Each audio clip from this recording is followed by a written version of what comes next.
Este año se cumplen 500 años del inicio de la Reforma Protestante. Para muchos quizás no significa demasiado eso, pero debemos saber que esta reforma dio origen a un mover del cual nosotros somos herederos como evangélicos y bautistas. El 31 de octubre de 1517, según la tradición, fue la fecha en la que Martín Lutero clavó sus 95 tesis, que era un documento que él, según lo que dice la tradición, lo clavó en la iglesia del Palacio de Wittenberg en Alemania.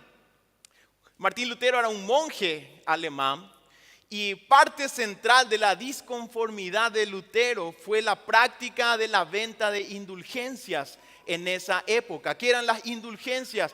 Era prácticamente un salvoconducto para reducir las penas en el purgatorio. Y lo que se enseñaba, si bien el propósito original de las indulgencias no era eso, en la época de Martín Lutero estaban quienes predicaban cosas como lo siguiente: tan pronto caiga la moneda a la cajuela, el alma del difunto al cielo vuela.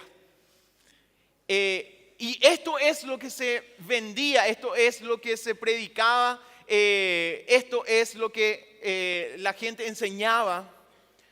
Y entonces esto llamó mucho la atención de este monje alemán Martín Lutero, y en sus 45 tesis, por ejemplo, él escribía lo siguiente: debe enseñarse a los cristianos que el que ve a un indigente y sin prestarle atención da su dinero para comprar indulgencias, lo que obtiene en verdad no son las indulgencias papales, sino la indignación de Dios. En otras palabras, si uno está poniendo dinero para salvar a un familiar difunto del purgatorio y que vaya más directamente al cielo, y deja de lado la necesidad de algún hermano, de algún ciudadano, de algún compatriota que está en necesidad, esto no es bueno ante los ojos de Dios. Tenemos que decir, el propósito de Martín Lutero no era crear una nueva denominación, sino justamente reformar esto que él veía que estaba mal. Y era un tiempo raro, tenemos que decirlo, de muchos abusos y desviaciones. La iglesia estaba demasiado mezclada con la política. Ser sacerdote o papa era prácticamente un cargo político en aquel entonces. Y los cuestionamientos de Lutero despertaron a otros, y así la reforma dio origen a denominaciones e iglesias independientes y en oposición a la iglesia católico romana. Pero algo tenemos que saber: en el centro de la reforma no estaba lo político, sino lo doctrinal. Y si bien muchas cosas cambiaron hoy, que no podemos decir son exactamente iguales a lo que sucedía en la iglesia católica romana hace 500 años, muchas cosas cambiaron, muchas cosas para bien, tenemos que decirlo. Sin embargo, estas diferencias doctrinales siguen vigentes. Normalmente, estas diferencias doctrinales, los historiadores y escritores teólogos lo resumen en 5 pilares, que lo llaman las 5 solas de la Reforma. Sola, que significa solo porque es el título de nuestra serie. Sola en latín porque era el idioma más utilizado en aquel entonces. Y estos 5 pilares fueron los que dieron origen a lo que hoy nosotros también tenemos como pilares en cuanto a lo doctrinal. En estos domingos estaremos hablando de cada sola, teniendo como base la palabra. Y justamente nuestro tema de hoy es: solo por la palabra, la superioridad de las Escrituras. Hay algo que tenemos que saber. La gran diferencia no está en los sustantivos, la palabra, la fe, la gracia, la gloria de Dios, sino en el adverbio que modifica estos sustantivos, el solo o la frase solo por. Es este solo lo que diferencia a la iglesia evangélica de la fe tradicional. En la fe tradicional católica no se excluye la Biblia como autoridad. Tenemos que ser francos y decir esto: la Biblia está muy presente, pero eso sí, no es la que tiene una exclusiva primacía. Ahí donde nosotros los evangélicos decimos solo por la palabra, en la fe tradicional católica se dice la palabra y el magisterio de la iglesia, la palabra y la tradición. ¿Y cómo se ve esto de forma práctica? En primer lugar, vemos una superioridad de los sacramentos por sobre la proclamación en la liturgia. Si alguien participó en una misa, se va a dar cuenta que la homilía normalmente no tiene el peso que cuando alguien viene a una iglesia evangélica tiene el mensaje de la proclamación de la palabra. Participar de toda la liturgia, recibir los sacramentos, tiene cierta superioridad. Es más, si uno va a una misa en 3 semanas, no es una exclusiva necesidad que un sermón, un mensaje esté presente. Sí, en las misas de los fines de semana. Pero esto fue también algo que más adelante fue agregándose. O sea que en la práctica se vio eso. Otra práctica, o en la práctica se ve esta diferencia, es el alejamiento de los fieles del estudio de la palabra y por ende la ausencia de la palabra en sus vidas. Esto es algo que hasta hoy en día, si bien hay vientos de cambio, se ve en los fieles católicos un alejamiento de la palabra en sus vidas. Es como que muchos de ellos piensan, no, esto es algo para los sacerdotes, algo para los entendidos, no es algo que yo tenga que estar alimentándome de la palabra todos los días. Otra cosa práctica es la sumisión del texto bíblico a la interpretación oficial. La palabra no tiene esa libertad de regular o de contraponerse a la interpretación oficial de la iglesia, sino que es lo contrario, es la iglesia quien regula la manera de interpretar la Biblia. Sola escritura o solo por la palabra significa todo lo opuesto. Significa que la Biblia se convierte en la autoridad máxima para regir la fe de los cristianos y de la iglesia. Pero es importante volver a revalorizar esta doctrina en nuestros tiempos. Y especialmente al ver tantas iglesias evangélicas que se alejan de ella, se alejan de la palabra.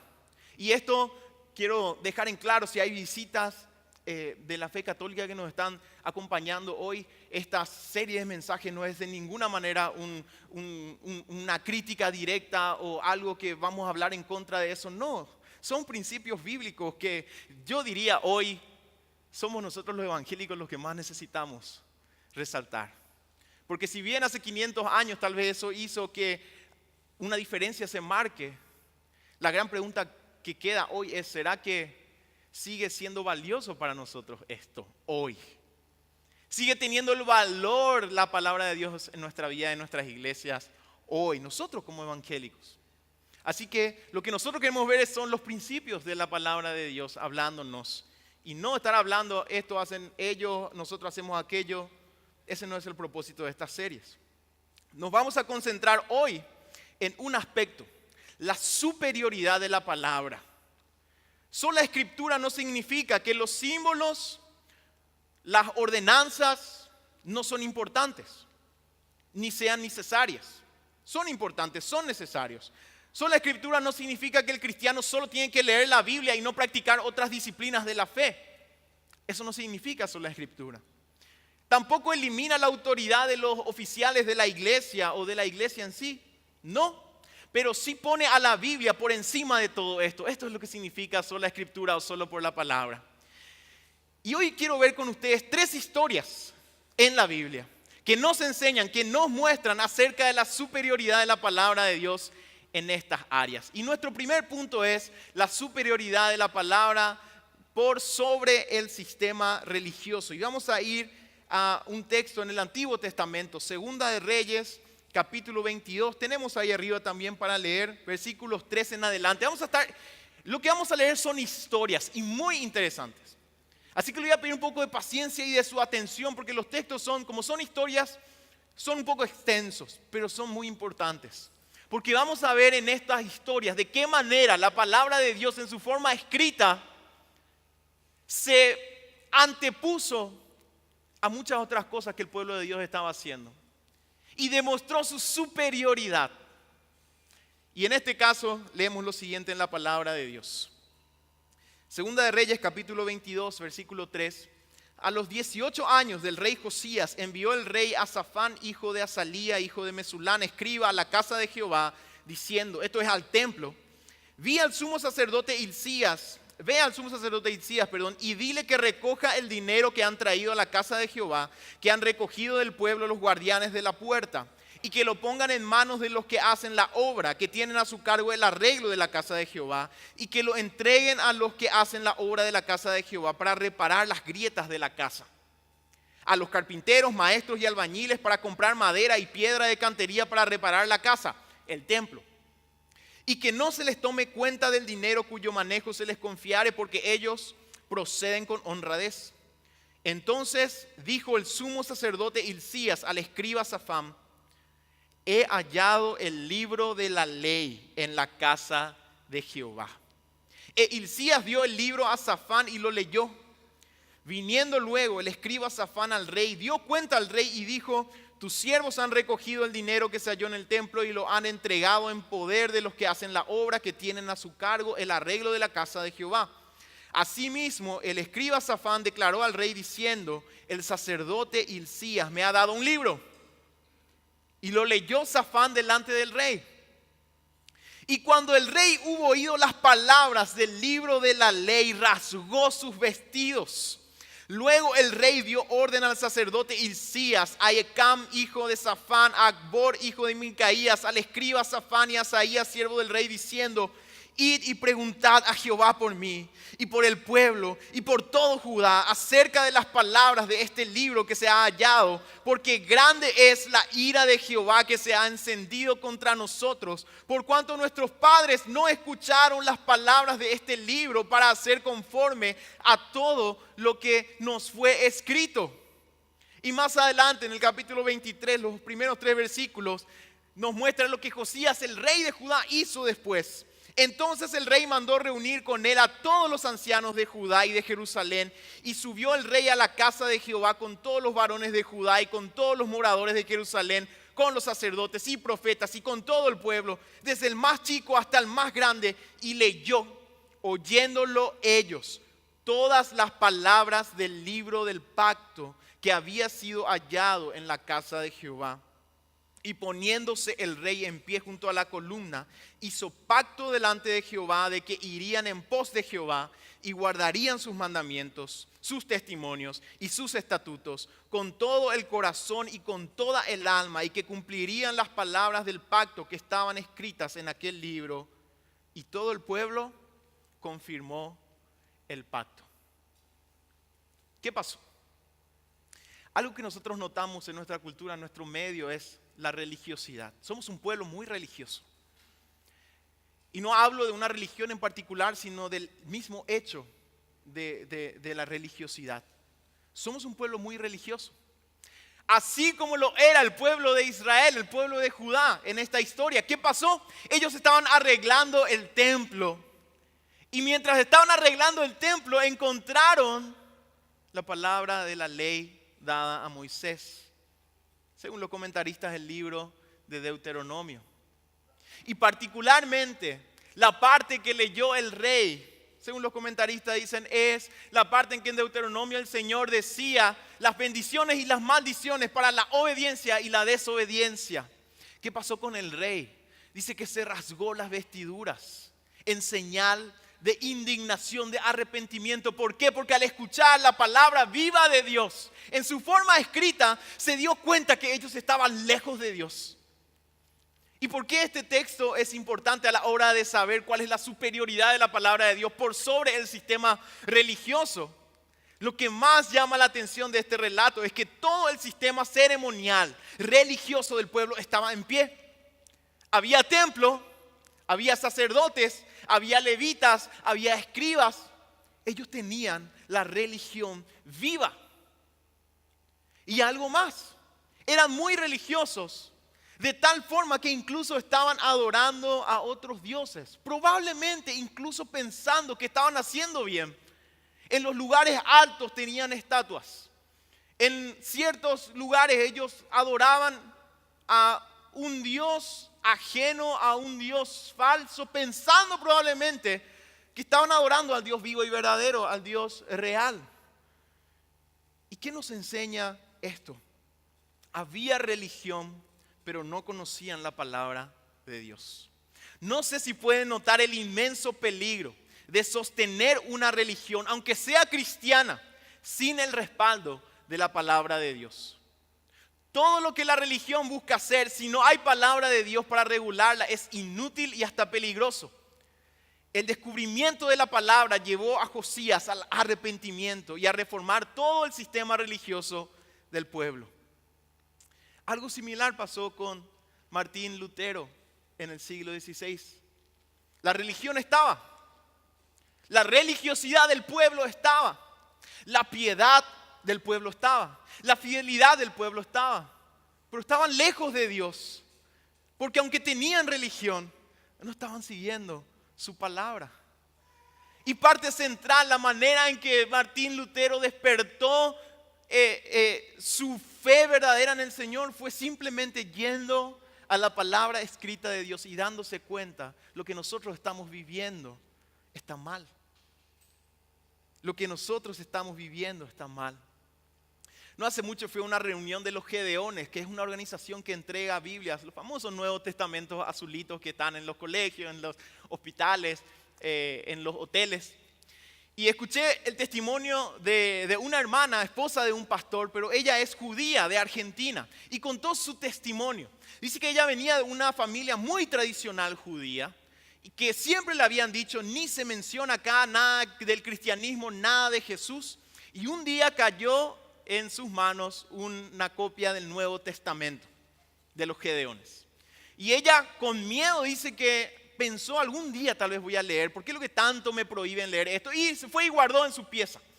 Pasó un largo rato y ella tenía que hacer un viaje en colectivo largo y agarró la copia de la Biblia, del Nuevo Testamento, la guardó y se fue en ese viaje. Y ella justo estaba pasando por un momento muy difícil en su vida y comenzó a leer los evangelios y ella contaba cómo cada versículo que leía le pesaba más el corazón, porque se dio cuenta, Jesús es el Mesías que mi familia está esperando, ya vino y es Jesús.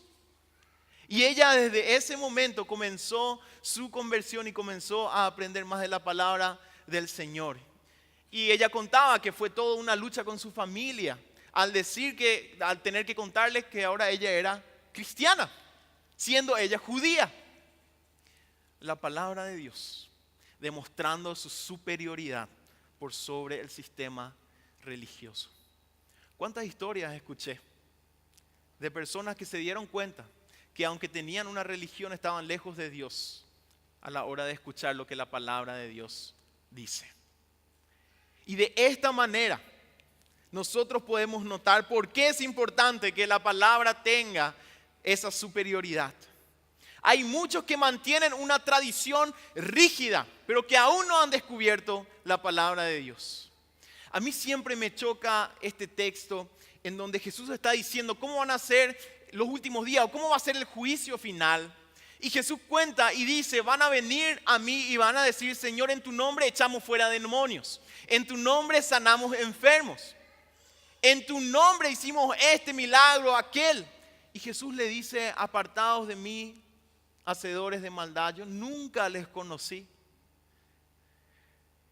Yo quiero que puedas tener en cuenta hoy, no importa que uno diga yo soy evangélico, yo sé lo de la palabra, puedes tener y vivir una religión y aún no haber dejado que la palabra de Dios, la palabra viva de Dios entre a tu vida para darte cuenta cómo estás viviendo. Somos un pueblo muy religioso y eso puede ser un gran peligro. El pueblo de Dios, el pueblo de Israel, el pueblo de Judá era un pueblo muy religioso. Fíjense, ellos tenían todo el sistema religioso funcionando, pero ni bien escucharon la palabra de Dios, se dieron cuenta, todo lo que estamos haciendo está mal. La palabra viva de Dios tiene que tener superioridad y tiene superioridad por sobre cualquier sistema religioso. Por eso es la máxima autoridad. Y vamos a un segundo punto. La superioridad de la palabra como fuente de alimento del cristiano. Y vamos a ir un poquito más adelante en nuestras Biblias en el libro de Nehemías, capítulo 8. Y vamos a leer los versículos 1 al 12. Nehemías capítulo 8, versículos 1 al 12. Dice así la palabra del Señor. Venido el mes séptimo, los hijos de Israel estaban en sus ciudades. Y se juntó todo el pueblo como un solo hombre en la plaza que está delante de la puerta de las aguas. y dijeron a Esdras el escriba que trajese el libro de la ley de Moisés, la cual Jehová había dado a Israel. Y el sacerdote Esdras trajo la ley delante de la congregación, así de hombres como de mujeres, y de todos los que podían entender el primer día del mes séptimo.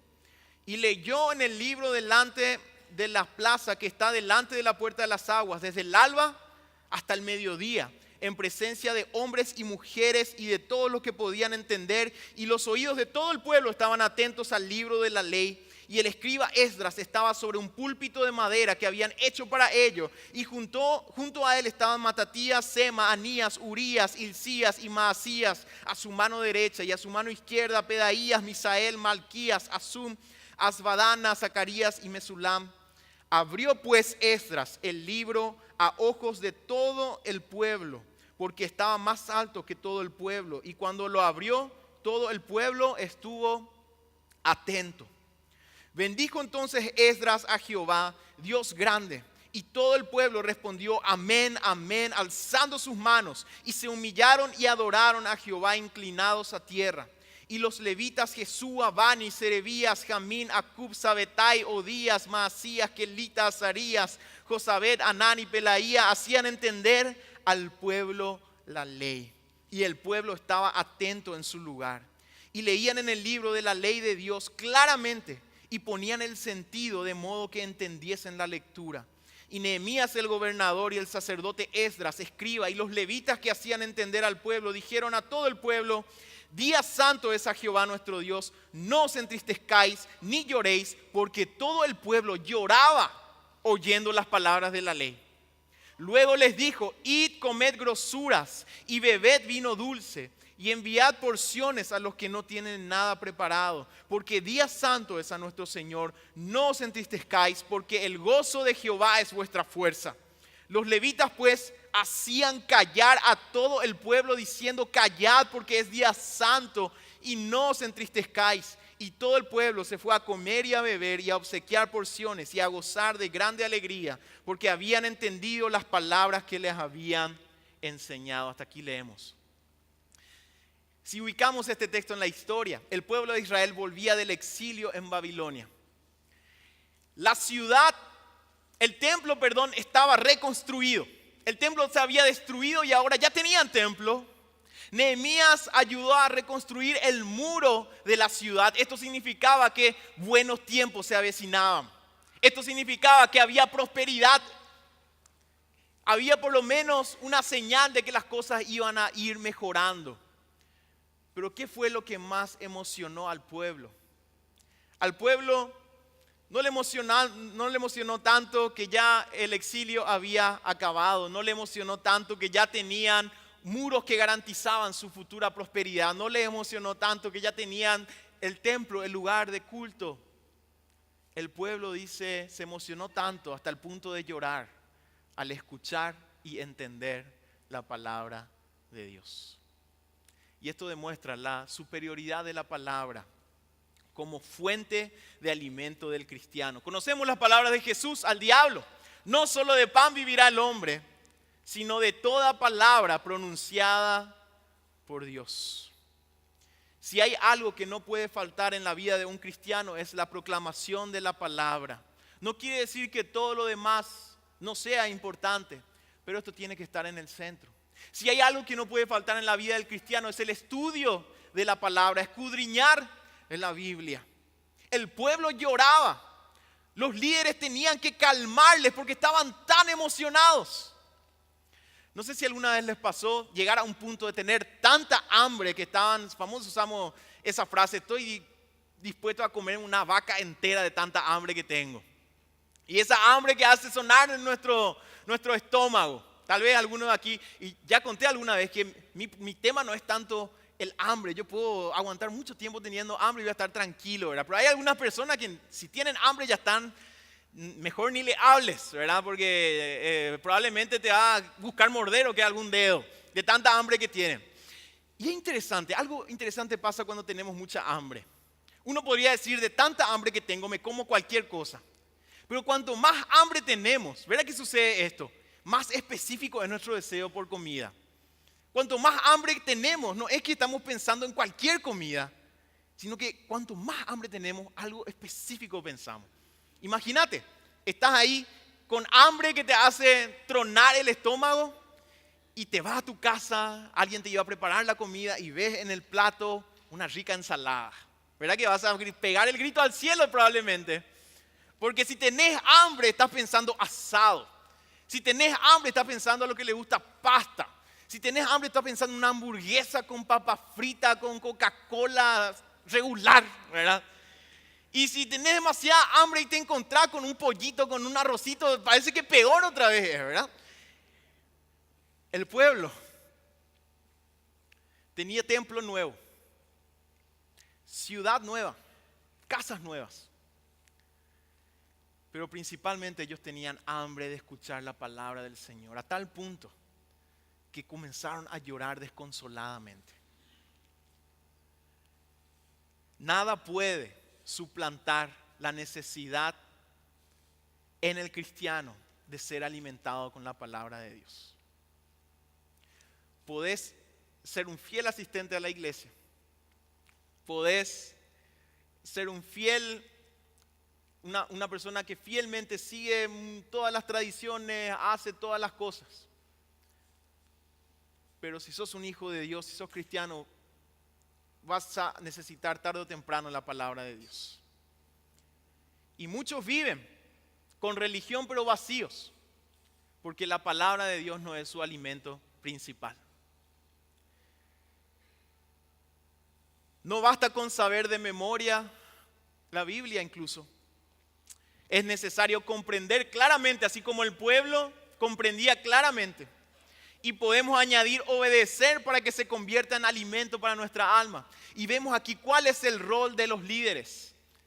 Normalmente vemos que muchos de los líderes lo que hacen es esconder la palabra del pueblo de Dios.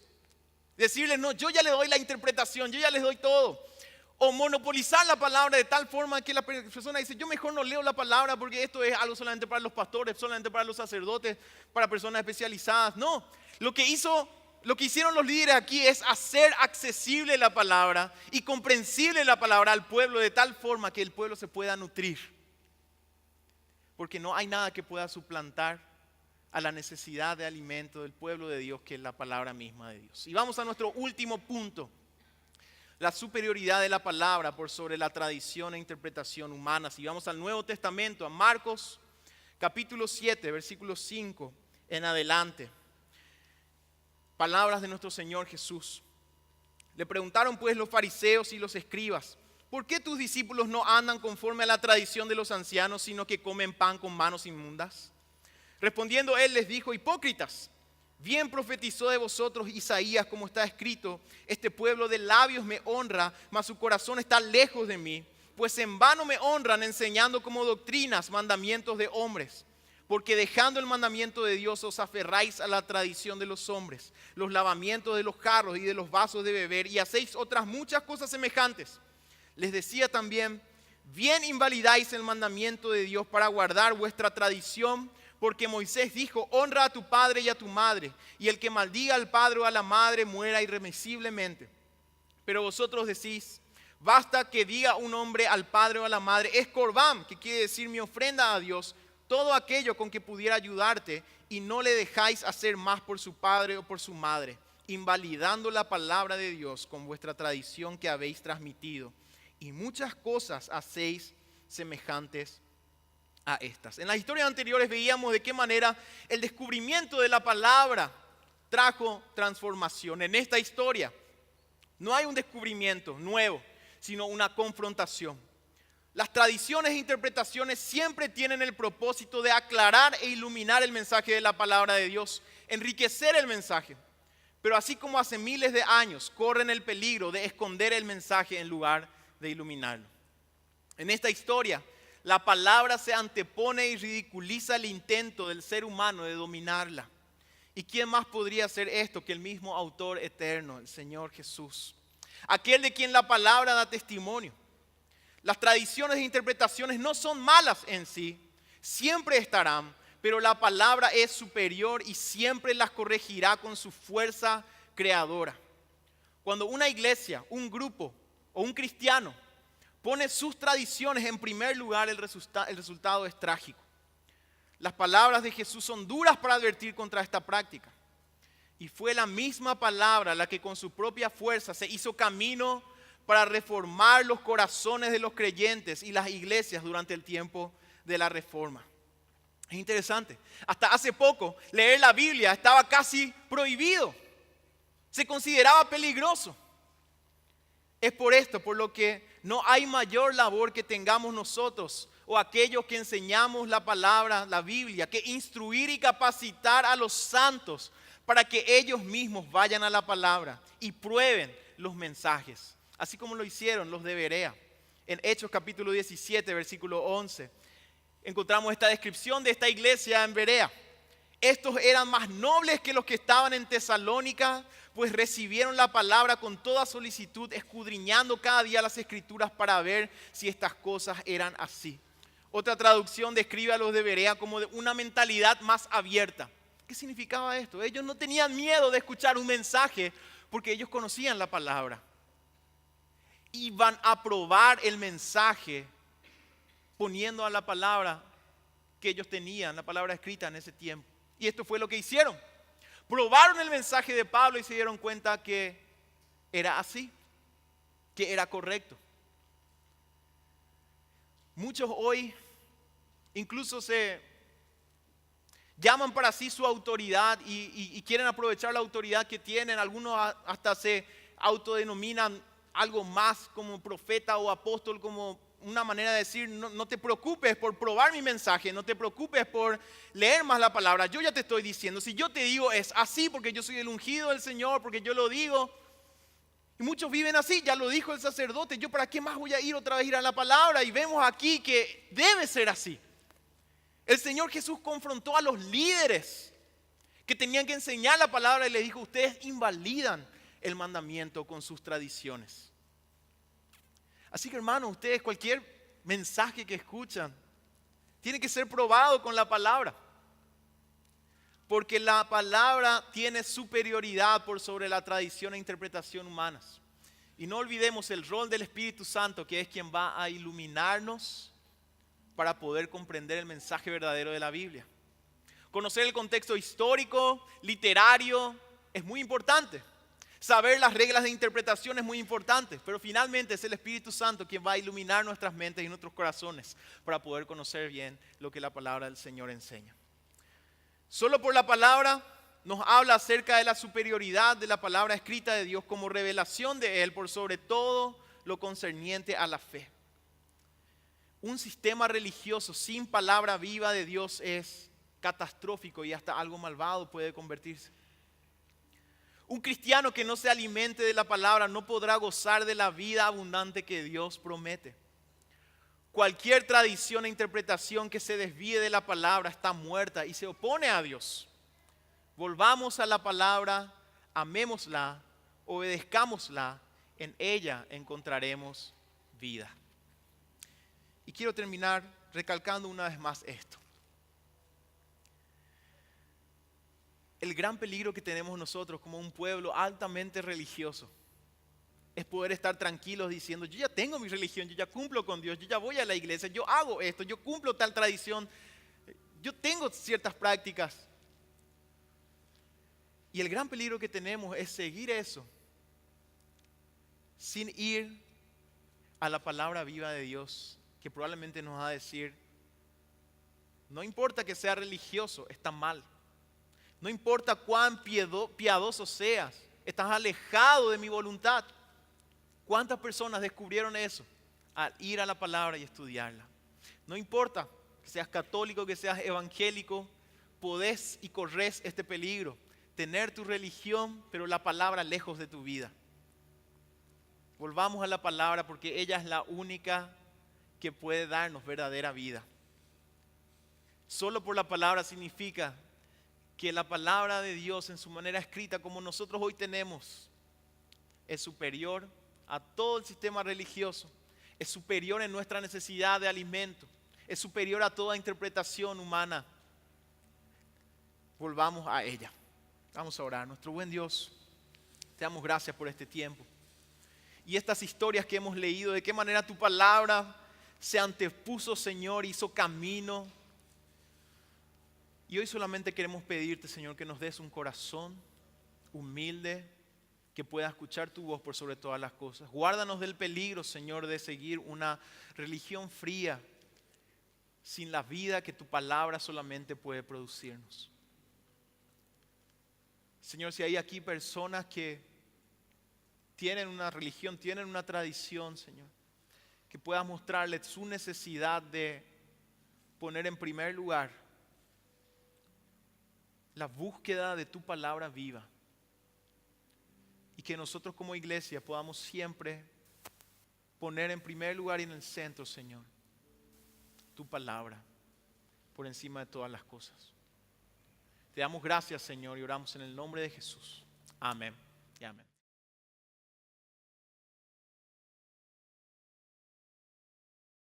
Así es que, hermanos, en forma breve, tratemos de sumergirnos en las verdades de este salmo. Y al salir en esta noche de este lugar, salgas con la seguridad de que solamente en Dios, a través de Cristo Jesús, su Hijo, tendrás el perdón completo.